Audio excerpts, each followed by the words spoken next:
اور ہمارے بہت سارے لوگ ہمارے جو پکے مضبوط ساتھی تھے انہوں نے ہمارا ساتھ دیا اور ہم پھر لگے رہے، اور وہ بڑا یقینی طور پر ایک بڑا مشکل وقت تھا۔ لیکن سلیم صاحب ایک چیز دیکھیں، جس وقت میاں نواز شریف صاحب جو ہیں ان کی ایک ڈیل ہوئی جس کا ایک بڑا ہی چرچا رہا اور کئی اس حوالے سے کنٹروورسیز بھی ہیں، جی جی لیکن اس کے بعد انہوں نے ملک چھوڑ دیا۔ جی اس کے بعد جو پارٹی پہ زد پڑی تھی اس کو سندھ میں آپ لوگوں نے کس طرح فیس کیا؟ کہ بہت سے کویسچن تھے کہ میاں صاحب تو جی ملک چھوڑ کے چلے گئے ہیں، پارٹی چھوڑ دی ہے، انہوں نے جو ہے وہ جلاوطنی خود قبول کی ہے، ساری چیزیں ہوتی رہیں، تو اس میں پارٹی کو کے جو ورکرز تھے ان میں ایک مایوسی بھی پھیلی، اوورال پھیلی، لیکن سندھ میں آپ نے کس طرح فیس کیا اسے؟ نہیں، میں سمجھتا ہوں کہ تھوڑی سی آپ اجازت دیں تو میں اس بات سے اختلاف کروں گا، کسی طرح کی مایوسی نہیں ہوئی۔ اچھا، وہ اس لیے کہ دیکھیں ہمارے پاس تو اس وقت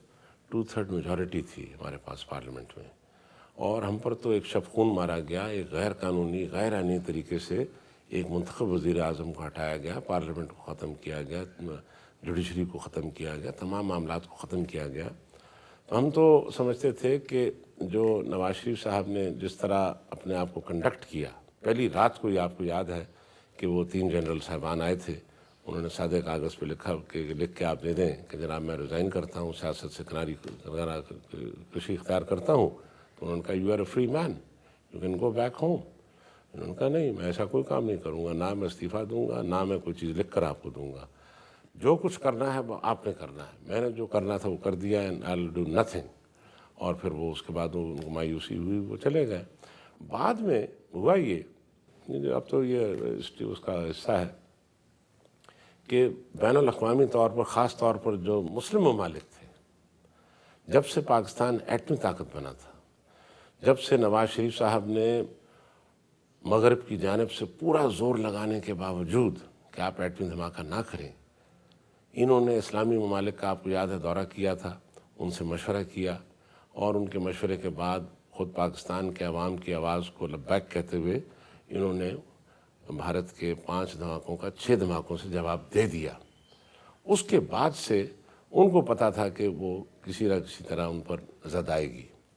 اور اس کے بعد سے پھر آپ نے دیکھا کہ جو حالات ہیں وہ آپ کے آگے ہیں۔ تو وہ میں سمجھتا ہوں کہ اس کے لیے تو بڑا بہترین موقع تھا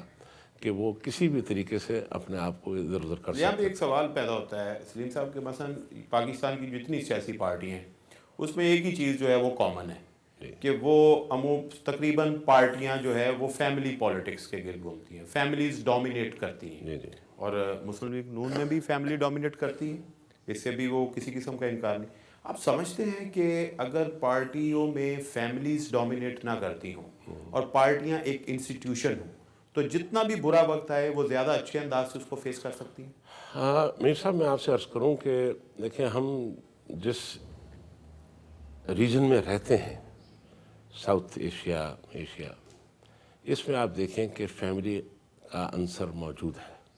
خواہ پاکستان ہو، خواہ بھارت ہو، بنگلہ دیش ہو، سری لنکا ہو، یہاں پر تمام جگہوں پر آپ دیکھیں گے، بلکہ اب تو امریکہ میں بھی ہے اس کا اثر، اور یورپ میں بھی ہے، ابھی آپ نے دیکھا برطانیہ میں، آپ نے دیکھا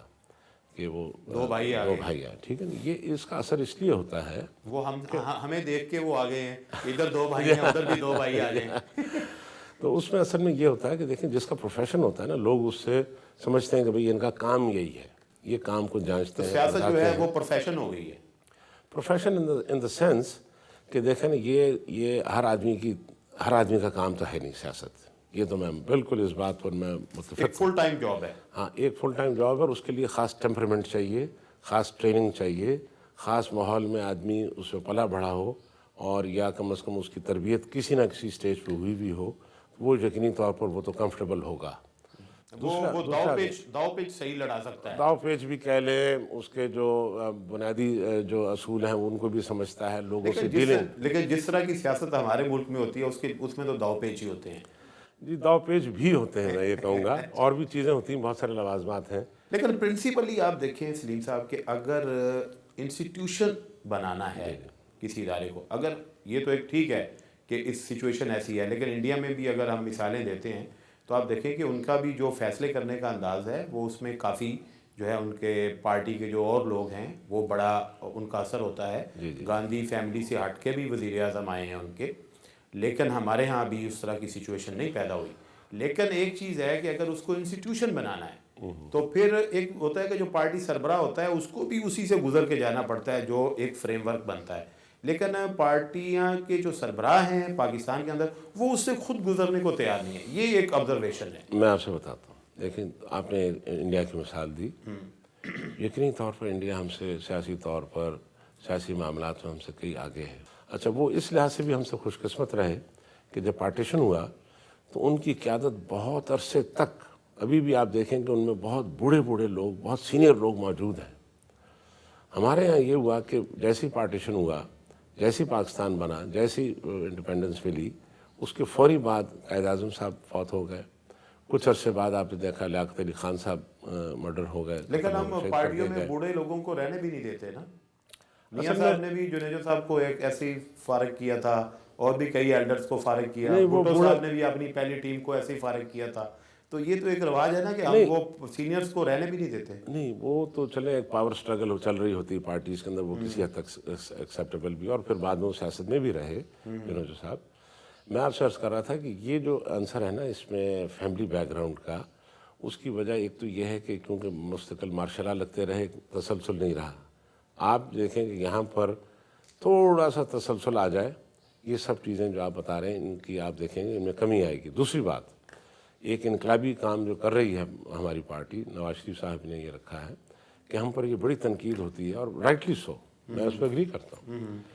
کہ وہ کہا جاتا ہے کہ جناب یہ سیاسی پارٹیز کہاں سے جمہوریت لائیں گی، ان کی پارٹیز میں خود جمہوریت نہیں ہے، بات کہتے ہیں نا، یہ بہت ٹھیک کہتے ہیں نا۔ بالکل ہے۔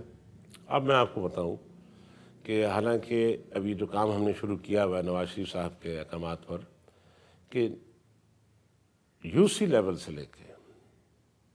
یو سی لیول، بلکہ آپ یہ کہیں پرائمری لیول سے لے کے یو سی لیول، وارڈ کی سطح ہوتی ہے۔ جی، وہاں سے لے کے city level, district level, provincial level and مرکز، جتنے بھی اہم عہدے ہیں، خاص طور پر اصل میں تو صدر اور جنرل سیکرٹری کے ہوتے ہیں، جتنے سٹیپس میں نے بتائے، پرائمری، سٹی، ڈسٹرکٹ، پروونس، مرکز، ان سب کے لیے الیکشنز رکھ دیے گئے ہیں۔ ابھی ہم اس وقت پورے پاکستان میں ممبر سازی کر رہے ہیں، پورے پاکستان میں،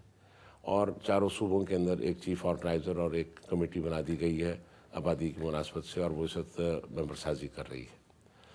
میں سمجھتا ہوں کہ مہینے ڈیڑھ کے اندر ہمارے الیکشنز ہوں گے، تمام